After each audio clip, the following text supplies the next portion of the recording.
कि जो अपने मुंह से अपनी तारीफ ठोकते हैं। देखिए, कभी कभी अपनी बात रखना अलग बात है, इन्फॉर्मेशन देना अलग बात है, लेकिन उनकी बॉडी लैंग्वेज से पता चल जाएगा कि अपनी तारीफ ठोक रहा है या ठोक रही है। उनसे तुरंत दूर हो जाइए, कट लीजिए, नहीं तो आपका जीवन नाश हो जाएगा।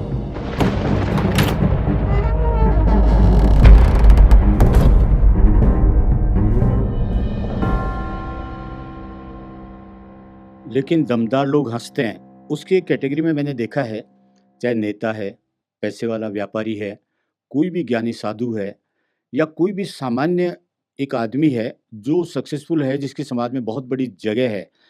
मैंने ये देखा है प्रैक्टिकली कि उनके जो एम्प्लॉइज होते हैं या जो उनके बिजनेस से कमाकर खाते हैं, उनमें अगर दो कैटेगरी है, एक वो आदमी जो उसकी साइकोलॉजी समझकर उसको अप्रिशिएट करता है, एक वो आदमी जो उसी की तरह से उसका दोनों भला चाहने वाले हैं, लेकिन वो उसको जो कमियां होती है वक्त बे वक्त उसको एहसास करवाता है। और मज़े की बात यह है कि जो इस लेवल पर पहुंचा है नेता, जो व्यापारी पहुंचा है, जो साधु पहुंचा है, जिसकी समाज में जगह बनी है, वो इतना बुद्धिमान होता है कि वो हर तरह से जानता है कि ये मेरे बटर पॉलिशिंग कर रहा है और ये मेरी गलतियां बता रहा है। अनमोल, मेरा तो अनुभव ये है, मुझे नहीं पता दर्शकों का क्या अनुभव होगा और आप क्या सत्य पर आधारित जवाब देंगे, लेकिन मैंने देखा कि अगर दोनों में से छाँटना होता है, प्रैक्टिकली मैंने देखा है, तो वो जो एप्रिशिएट करता है, मक्खन लगाता है, कमियाँ होते हुए भी वो उसी को ज़्यादा पक्ष में रखेगा। नहीं, इसमें तो कोई दोहराई नहीं है कि अगर आज हमको दर्शक छाँटने हो, तो हमको भी अपनी इस पॉडकास्ट या मेरी ये बातचीत, इसके लिए वही दर्शक छाँटने पड़ेंगे जो वाहवाही करते हैं, जो हाँ, कमेंट ये जो सही। जो कमेंट्स में बढ़िया-बढ़िया लिखते हैं। हाँ, क्योंकि सोशल प्लेटफ़ॉर्म्स की एल्गोरिथम भी सेट है कि जिसके ज़्यादा कमेंट्स आएँगे, वाहवाही आएगी, लाइक आएँगे, उसी की बातें आगे बढ़ेगी, उसी की वीडियोज़ आगे जाएँगे, वही प्रमोट होगा। मैंने कहा ना कि किसका एजेंडा क्या है? भई, हमारा एजेंडा ये है ही नहीं कि हमें बहुत लोग पसंद करें, हमारी बात सुनें।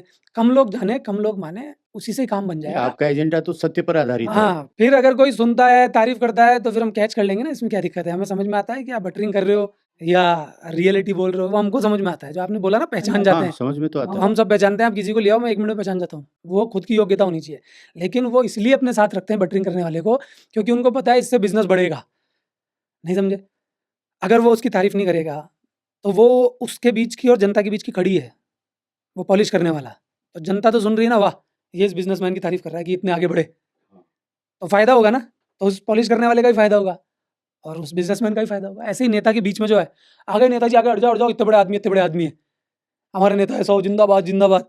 तो जो जनता है, उसके बीच में वो पॉलिश करने वाला घुसा हुआ है ना, जो बढ़िया नेताजी की पॉलिश नहीं करेगा, क्रीम लगा-लगा के बढ़िया, तब तक उन दोनों का तारतम्य नहीं बैठेगा, उनकी कड़ी नहीं जुड़ेगी। किसकी? जनता की और नेताजी की। क्योंकि जनता भी बावड़ी है। जनता मूर्ख तो नेता मूर्ख। जनता को जैसा नेता चाहिए वैसा मिल जाता है। वो तो बहुमत का है। और ये तो बाद में पता चलता है जब समाज गड़बड़ हो जाता है, हालत गड़बड़ हो जाती है कि वो जो पॉलिश लगा रहा था ना, उसका कलर ब्लैक था। वही नेताजी को सल्टा देता है कई बार। बोलना चाहूँगा आपकी बात के बीच में, ये जो आप बोलते हैं ना कि वो उसको सटा देगा, ये ज़रूर है कि जो झूठे चलते हैं, बटर पॉलिश करते हैं, वो लास्ट में तो डिफीट खाते हैं। सल्टाने के केस भी खूब हैं।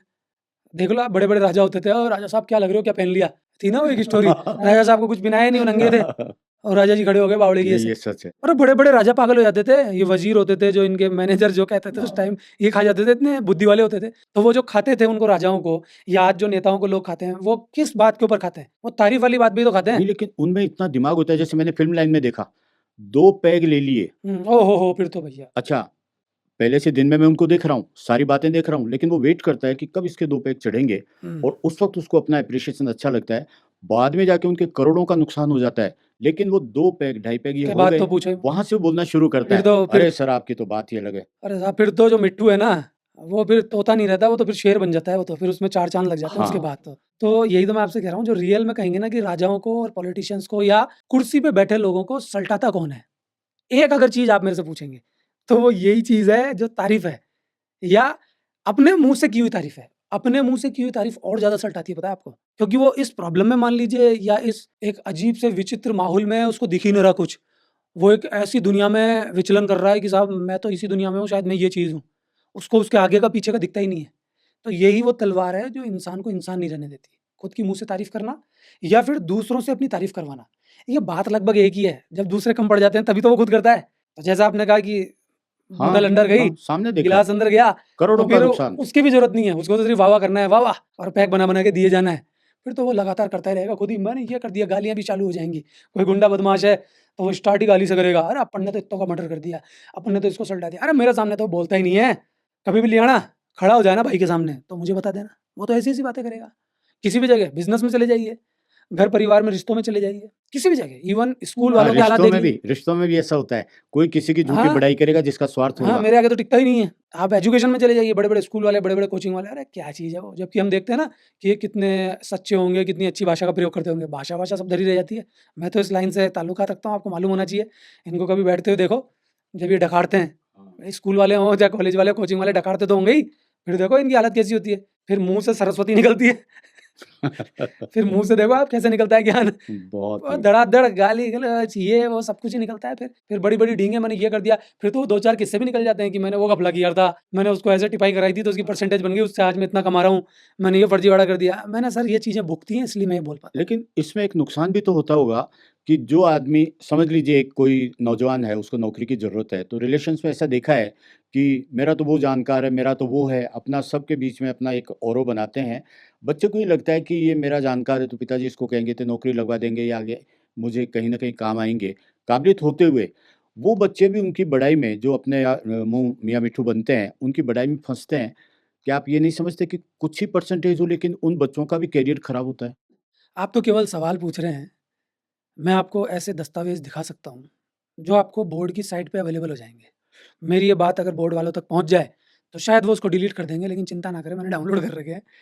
हिंदी लिखनी नहीं आती बच्चे को, मैं आज ही दिखा दूँगा आपको, भले ही, है ना? हिंदी लिखनी नहीं आती बच्चे को, स्पेलिंग्स लिखनी नहीं आ रही हैं, बिंदी का पता नहीं है, राइटिंग तो आप पूछिए ही मत। आजकल खत्म ही हो अरे गई है। किसी को समझ में नहीं आएगी राइटिंग तो क्या है, काटा, फांसी। डॉक्टर से भी बुरी हो गई। आप उत्तर भी अगर चेक करेंगे तो उत्तर ही समझ में नहीं आ रहा है इसने सही लिखा है, गलत लिखा है, क्या किया है। बस एक बात ज़रूर समझ में आती है, अगर कोई टीचिंग लाइन से कि इसको इतनी ज़ोरदार चीटिंग करवाई है कि पासबुक रख दी कि तेरा सवा 3 घंटे का टाइम है, तू जितनी तेज़ी से चीटिंग कर सकता है ना कर। धड़ाधड़ टीप ले तू, बस सब कुछ सही हो जाए। वो देख के सही नहीं लिख पा रहा, तब भी गलत लिख रहा है। फिर उसके बाद उसकी सेटिंग की जा रही है कॉपी चेकर के पास जाके, कि उसका कोड ढूँढ लिया जाता है कि कहाँ कॉपी गई है, फिर उससे सेटिंग कर ली जाती है। पूरे में से पूरे नंबर मैं दिखा दूँगा कितनी कॉपीज़ हैं। फिर क्या होता है, फिर वो सामने आ जाते हैं, जो आपने बोला ना कि बच्चों का नुकसान होता है, दुनिया का नुकसान होता है। हाँ, फिर वो सामने आ जाते हैं, तालियाँ बजती हैं, तारीफ़ होती है कि साहब इनके तो पूरे में से पूरा है, इनकी परसेंटेज बन गई है 97, 98, 99। उनके हालात आप देखिए। मैं आपको दिखाता हूँ, मैं जो बच्चे तैयार करता हूँ, उनकी कॉपीज़ जब आप देखेंगे तो आप हैरान हो जाएँगे।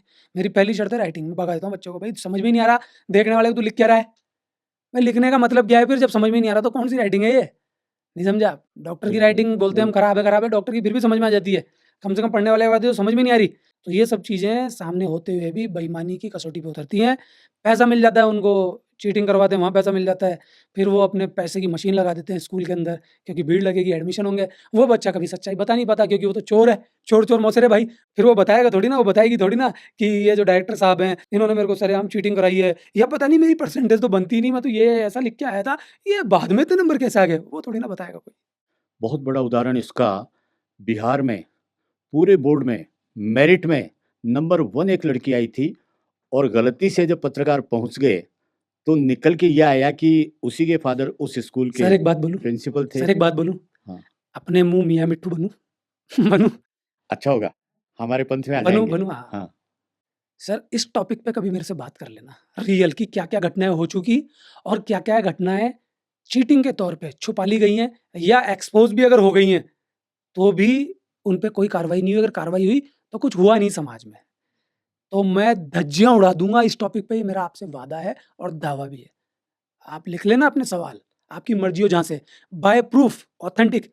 आपको मालूम होना चाहिए कि मैं आज तक कभी भी किसी भी प्रश्न का जवाब तैयारी से नहीं देता। अगर मैं तैयारी करके आ जाऊँ, तो मेरे से जवाब ही नहीं दिया जाएगा। आप जो पूछते हैं मुझे पता ही नहीं चलता। नहीं उसमें सत्य भी नहीं हाँ, आएगा, वो भी आएगा भी कहीं न नहीं कहीं मुझे, झूठ होगा। रैंडम है, मुझे पता ही नहीं आप क्या पूछेंगे। लेकिन इस टॉपिक पे मैं तैयारी करके आऊँगा। किस बात की तैयारी? जवाब क्या देना है वो नहीं, कॉपीज़, दस्तावेज़, सत्य बताने वाला। न्यूज़ सब लेके आऊँगा और टैग करूँगा, ऊपर वीडियो में लगाऊँगा। आप पूछ लीजिएगा। दर्शकों की तरफ से हम चाहेंगे कि इस टॉपिक पर बात की जाए क्योंकि समाज के फ़ायदे की चीज़ है और बहुत लोग जानते हैं बहुत सी बातों को आप में से भी लेकिन उतना नहीं जानते जितना ये जानते हैं। क्यों?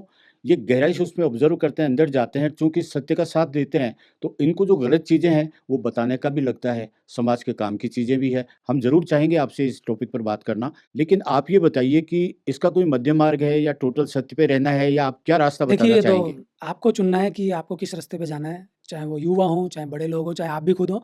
लेकिन मेरे से अगर आप पूछेंगे ना, तो मैं सीधे शब्दों में बोल रहा हूँ कि जो अपने मुँह से अपनी तारीफ़ ठोकते हैं, देखिए कभी-कभी अपनी बात रखना अलग बात है, इन्फॉर्मेशन देना अलग बात है। लेकिन उनकी बॉडी लैंग्वेज से पता चल जाएगा कि अपनी तारीफ़ ठोक रहा है या ठोक रही है। उनसे तुरंत दूर हो जाइए, कट लीजिए, नहीं तो आपका जीवन नाश हो जाएगा।